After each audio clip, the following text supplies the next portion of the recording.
Welcome back to Adobe Audition Lesson Part 2. I'm still Nick. And I'm Ron, and I'll be filling in for Matea in this video. In this lesson, we'll be covering how to edit the timing and spacing of our narration using trimming and repositioning on the timeline, as well as how to repair errors with overdubbing, and how to merge several narrations done by different people into a single narration. We'll start by exploring the Move and Trim tools.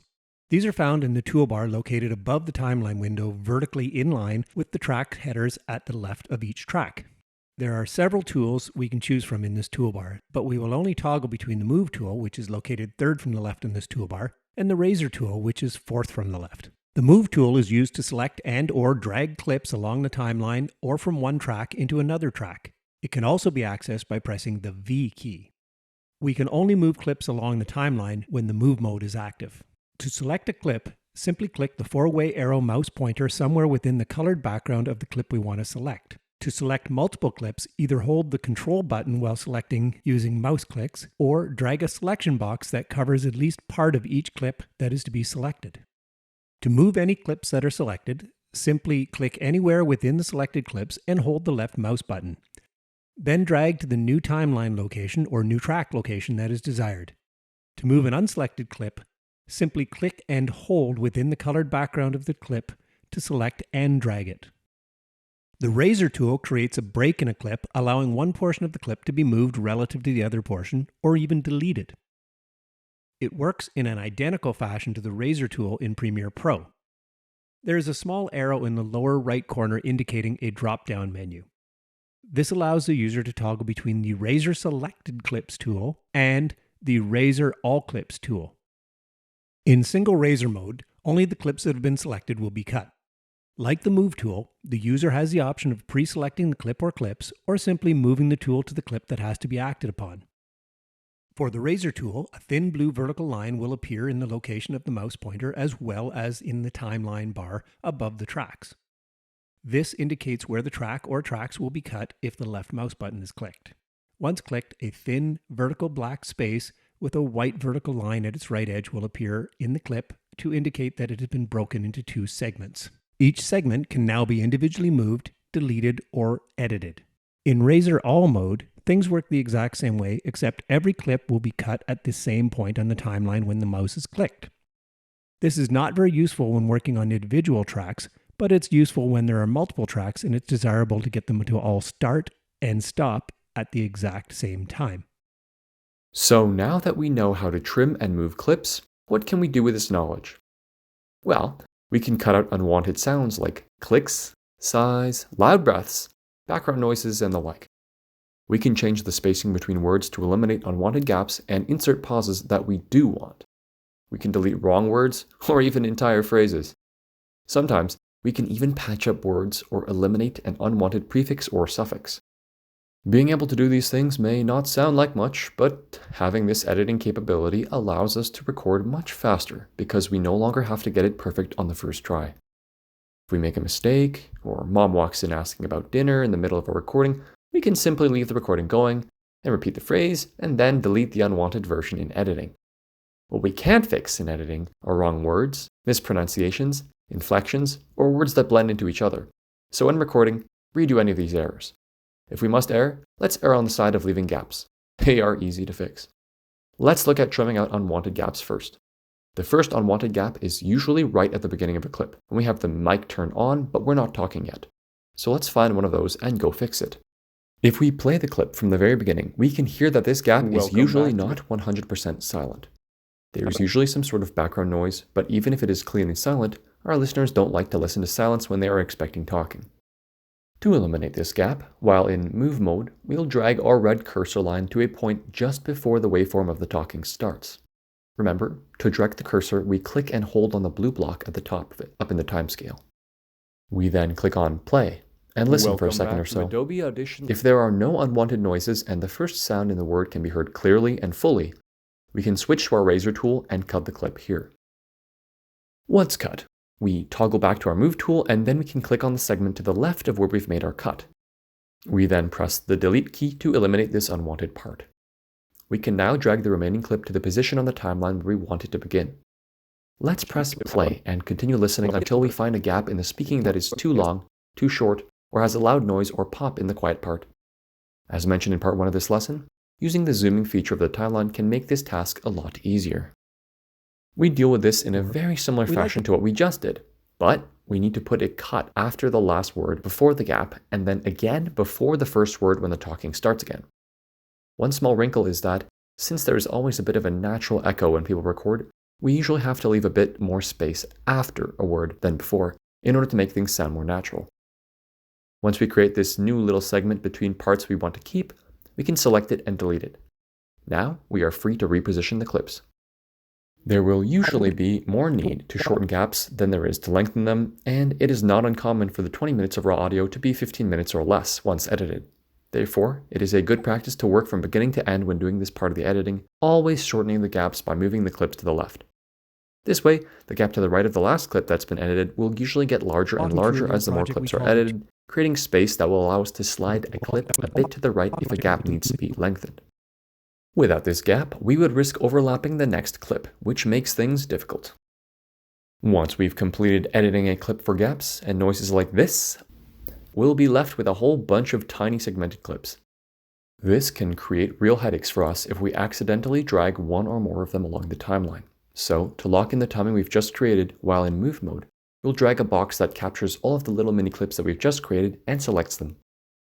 They will get brighter and will be outlined in white when selected. We then select Clip from the drop-down menu at the very top of our screen, followed by Merge Clips. All of the selected clips will become one large clip again, effectively locking in the word spacing that we've just adjusted. As mentioned earlier, there are some things we just can't fix with the simple trim. Like we meant to say sinusoidal, but when we played it back, we'd actually said suicidal. Or if we just want to change out a sentence that didn't make as much sense as we thought it did.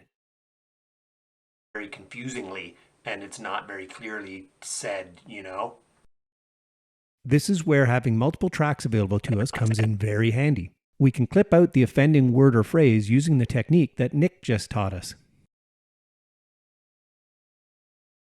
Confusingly, and it's not very clearly said,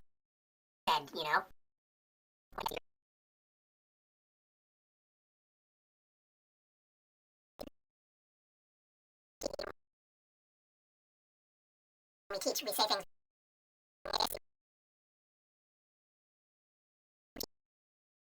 say things.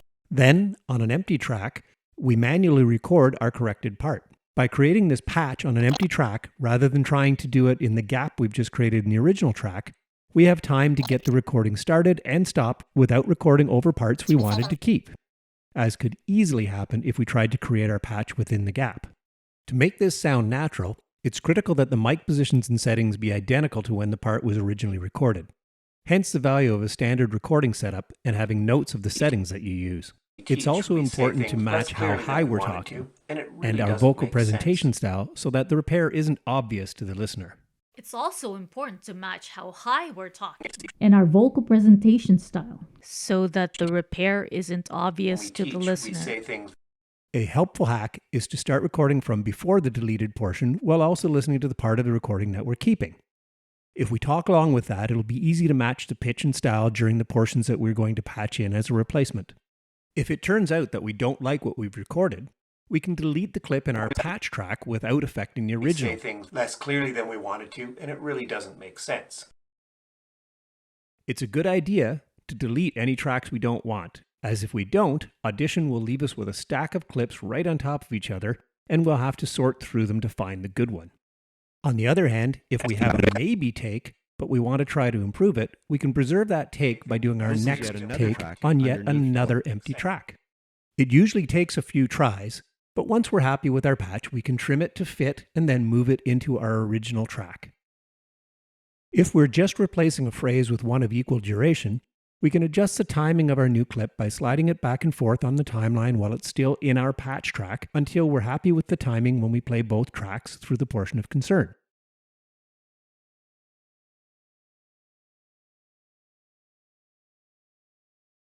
We can then use our snap tool to snap the razor tool to the same time as the end of the first segment of our original clip, and then trim our new clip to that point.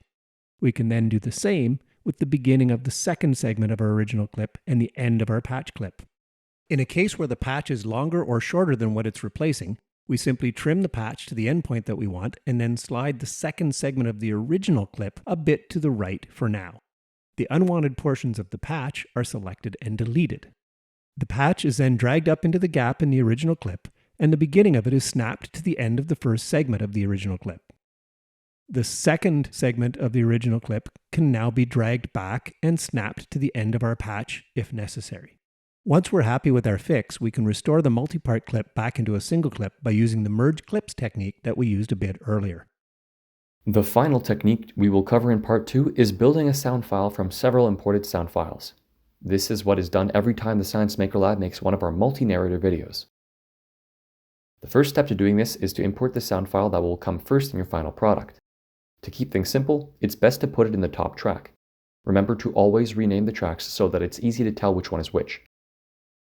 We also match the track color to the color of the font that each narrator reads in their assigned parts of the script. By the way, scripts are a very good idea and save far more time in recording and editing than what it takes to write them.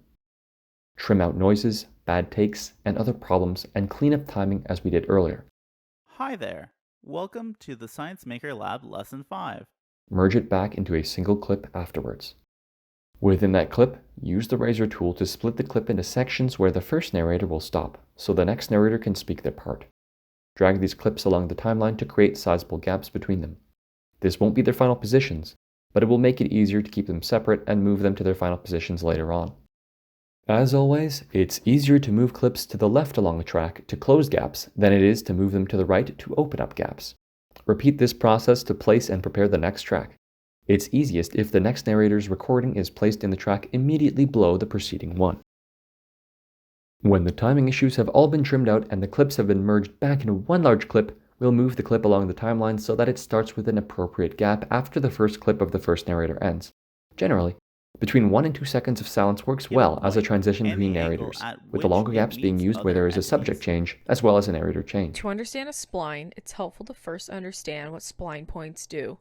This is a good time to do a preliminary volume comparison between the narrators. Given point, Play and listen from the last sentence before the transition between narrators to a few seconds after the second narrator starts speaking. While the clips are playing, watch the VU meter that runs from right to left along the bottom of the timeline window.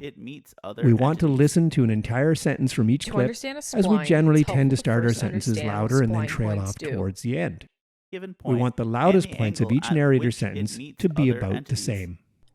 A good maximum volume for the speaker to hit here is between -6 and -3 decibels. That's plenty loud, but it leaves a little bit of what's called headroom if there's a louder word or two somewhere else in the recording. As we learned in part 1, we don't want to get to 0 because the voice will start to clip if we go that loud. Adjust the output volume of the louder of the two tracks until the maximum volume seen peaks in this range. This gives us much more control over the curvature at any given point and the angle at which it meets other entities. This gives us much more control over the curvature at any given point and the angle at which it meets other entities. Then adjust the quieter of the two until it peaks about the same volume as the first one. Also use your ears, as some people are more even in volume than others when they speak, so the VU meter won't guarantee that they will sound equally loud. It will just get things close. Spline points are points that the curve passes through that much more control over the curvature at any given point and the angle at which it meets other entities. To understand a spline, it's helpful to first understand. Once the volumes are pretty even, the second narrator's clips can now be cut into segments and spaced out along the timeline. Repeat this process for any other narrators that are going to be added. Make sure that all volumes are referenced to the first track. If there are several tracks and each is referenced to the previous one, several small differences in volume can add up to a significant difference if they are all in the same direction. Then, when the final narrator reverts back to the first narrator again in the playback, there can be a jarring jump in volume. From this point, it's simply a matter of sliding the clips left and right along the timeline until all of the segments play in the correct order and the spacing between phrases and narrators flows nicely. When this is complete, listen through the entire recording a couple of times to check for volume jumps or editing errors. Other entities. To understand a spline, it's helpful to first This process can be sped up by pressing the L key while the recording is playing, but the utility of this tool is limited in Audition as it gets difficult to hear what's being said, and the pitch changes with playback speed. When all of the track volumes are optimized, there is one more detail that can be added before we move on to part 3 and start to modify the sounds. If you have several narrators and each is given a slightly different balance of left-to-right volume by using the pan control, it can make the listener feel as though they are being spoken to by people standing in slightly different locations relative to their position. This can make the recording feel more natural for someone listening with a good stereo playback device, such as earbuds. There is, however, a risk. If the listener is hearing the recording on a single speaker device that takes its output from either the left speaker or the right speaker, using the stereo panning effect will result in volumes jumping up and down between narrators on that particular playback device. Well, we've made it to the end of part 2. Just like the CAD training and the Premiere Pro training, the further we get into the training, the faster things move and the less time we spend on learning where buttons are and what errors to avoid. In keeping with that theme, we'll be covering the effect rack in part 3. That's where we can use electronic wizardry to change how the voices sound, perform automatic cleanups, eliminate background noise, and do fun special effects. See you again soon.